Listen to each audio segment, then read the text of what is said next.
আসসালামু আলাইকুম চতুর্থ শ্রেণীর শিক্ষার্থী বন্ধুরা, ধারাবাহিকভাবে কার্যক্রম চালিয়ে যাচ্ছি তোমাদের রিকোয়েস্টে। তোমরা অনেকে কমেন্ট করেছো ধারাবাহিক সমাধান চাই। এই উপলক্ষে আজকে 39 এবং 40 পৃষ্ঠার যে সমস্যাগুলো রয়েছে তোমরা স্ক্রিনে লক্ষ্য করছো, এগুলা গুণ যেভাবে করতে হবে আসলে এখানে তোমাকে তোমার ইচ্ছের উপর নির্ভর করছে। যেখানে ওখানে বলছে সহজ পদ্ধতিতে উপর নিচে গুণ করো, তাই না? তো উপর নিচে মানে উপরে একটা নিতে হবে, নিচে একটা নিতে হবে। এই যে দুটো সংখ্যা গুণ করা আছে, হ্যাঁ, একটা ছোট সংখ্যা একটা বড় সংখ্যা, ছোট সংখ্যাটাই আগে দেওয়া আছে, বড় সংখ্যাটা পরে দেওয়া আছে। কিন্তু তুমি কি করে করবে, ছোট সংখ্যা উপরে লিখবে না বড় সংখ্যা উপরে লিখবে সেটা তোমার উপর ডিপেন্ড করে। কিন্তু তোমার উপর ডিপেন্ড করলেও আসলে যেহেতু বলছে সহজ, আসলে ছোটটাই যদি নিচে তোলো, অর্থাৎ ছোটটাকে যদি তুমি গুণক ধরো তাহলে কিন্তু সহজ হবে, তাই না? চলো 2-4টা করে দিই, তাহলে বুঝতে পারবে নি। বোর্ডে ফলো করো। এখানে আমি দুটো অঙ্ক তুলে নিয়েছি, যেহেতু একটা শূন্য দ্বারা একটা গুণের বিষয় আছে। এখানে তুমি ইচ্ছে করলে 21 আগে তুলতে পারো, তারপর 4, 5, 9 এভাবে তুলতে পারো, কিন্তু এটা কিন্তু সহজ না। বরং এই ছোট সংখ্যাটাই যদি নিচে তোলা যায় তাহলে সেটাই সহজ হবে। তো আমি এখানে লেখার পরে 4, 5, 9 এখানে 21 দিলাম, দিয়ে গুণ করব, অর্থাৎ ছোট সংখ্যাটা নিচে তুলব। এখন 9 1-কে 9, 5 4 1-কে 4, এক ঘর কাটা দেব শূন্য দিয়ে, যেহেতু একটা দ্বারা গুণ করা হয়ে গেল, সো একটা শূন্য দেব। তারপর 2 9 2 18, 8 হাতে 1, 5 2 10, 11 1 হাতে 1, 4 2 18 1 9। এইভাবে গুণ করলে বিষয়টা সহজ হয় আমার মনে হয়। 8 5 13, 3 4 1 5 6 9, এই উত্তর এত। ঠিক আছে, অতএব এই যে 21 গুণ 4 5 9 সমান 9 6 3 9, এইভাবে সুন্দর করে করতে হবে। অনুরূপভাবে এখানে এটা আমরা কী করে করব, এটা এক সারিতে হয়ে যাবে। দেখো এখানে 1 7 8 গুণ 40, এভাবে নেব। আমি শূন্যের গুণ শিখিয়েছিলাম আধুনিক পদ্ধতিতে, আপডেট পদ্ধতি হলো এই শূন্য দিয়ে গুণ না করে শূন্য সোজা এখানে নামিয়ে দেবো। আসলে বিষয়টা এরকমই বোঝাচ্ছে যে শূন্য দিয়ে 3টাকে গুণ করলে 3টা শূন্য হয়, এই 3টা শূন্যের পরিবর্তে আমরা একটাই শূন্য দেব। আর শূন্যের মান সম্মান অর্থাৎ শূন্যের দামটা টিকিয়ে রাখার জন্য আমরা ওখান থেকে আবার পরের ঘর দ্বারা গুণ করে যাব। তো এইভাবে মনে না রেখে বলবে যেখানে শূন্য আছে শূন্য এখানে নামিয়ে নিয়েছিলাম, শূন্য দ্বারা গুণ করব না আমরা, ঠিক আছে? আমরা 4 দ্বারা গুণ করব। এবার 4 দ্বারা গুণ করে নিচে থেকে লিখব না, কারণ এখান থেকেই লিখে যাব, তবে এই শূন্যের দাম আসবে। কেননা তুমি হাজার হাজার শূন্য যদি এভাবে এক সারিতে রাখো, এগুলো শূন্যের কোনো দাম আছে? তার আগে যদি 1 বসা তাহলে এই শূন্যগুলোর দাম হয়ে গেল, তাই না? এই জন্য শূন্যর দাম না দেওয়া পর্যন্ত নিচে আসা যাবে না। সো আমরা শূন্য দিয়ে 3টাকে গুণ করছি না, মনে করব যে এই শূন্য আছে, শূন্য দ্বারা গুণ আছে, শূন্য শূন্য সজ্জা নামিয়ে দেব। তারপর 4 দ্বারা গুণ করে যাব, 4 8 32, 2 হাতে 3, 4 7 28, 3 31, 1 হাতে 3, 4 7 28 3, হ্যাঁ ঠিক আছে, হাতে 3 4 1 4 3 7।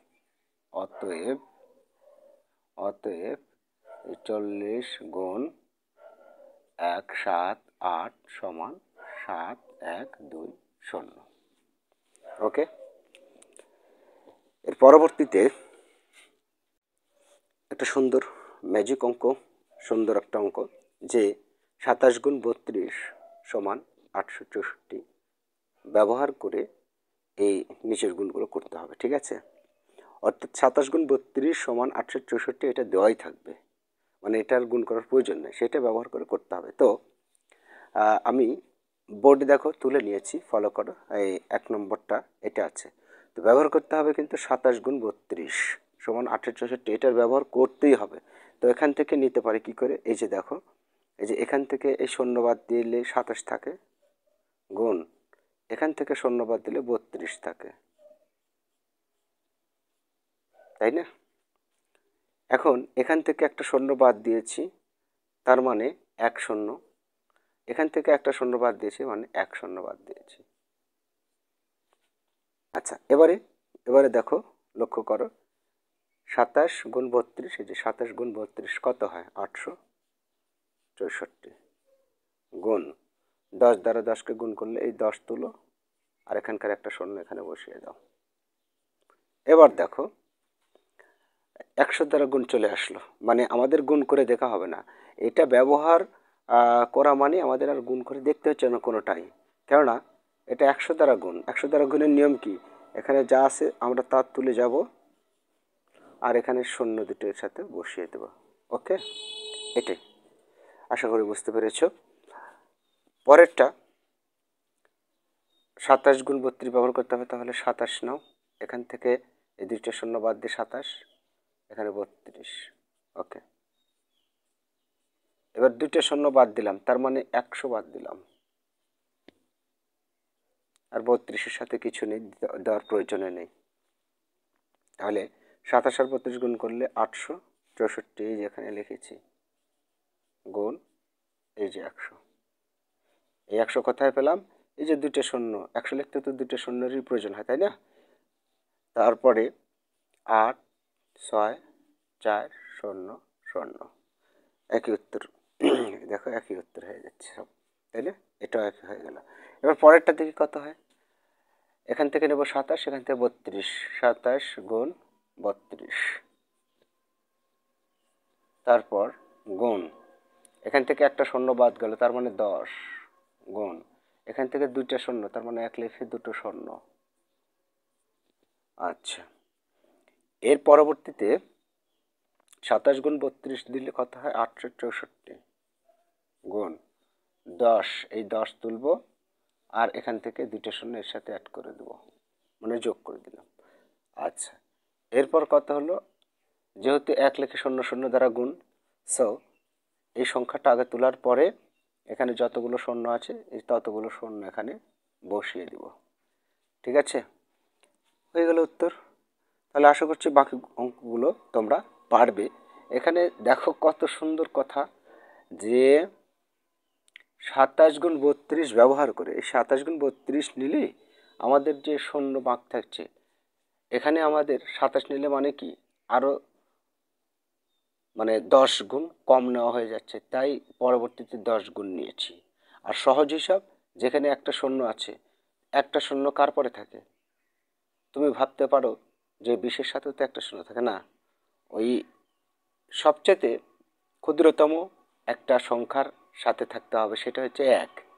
একটা শূন্য থাকে 10-এর সাথে, দুইটা শূন্য থাকে 100-র সাথে, আবার তিনটা শূন্য থাকে 1000-এর সাথে।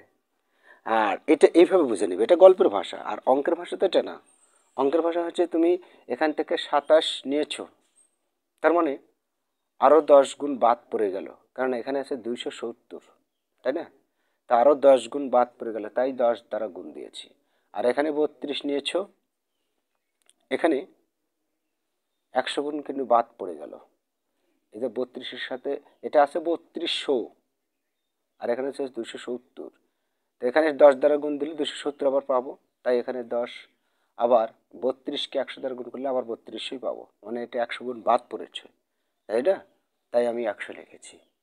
আর এইভাবে না বুঝে গল্পের ভাষায় সহজভাবে বুঝে নিবে যে এখানে একটা শূন্য, তাই 10 দ্বারা গুণ করব, আর এখানে দুটো শূন্য, তাই 100 নেব। ওকে, এইভাবে অঙ্কগুলো বুঝবে। আশা করছি শিক্ষার্থী বন্ধুরা বুঝেছে, এবং না বুঝলে আরেকটা বার রিভিউ করে দেখো, তাহলে ইনশাল্লাহ বুঝবে। ভালো থেকো, আগামী দিনে ইনশাল্লাহ নেক্সট পৃষ্ঠা থেকে সমাধান তুলে ধরবো। আল্লাহ হাফেজ।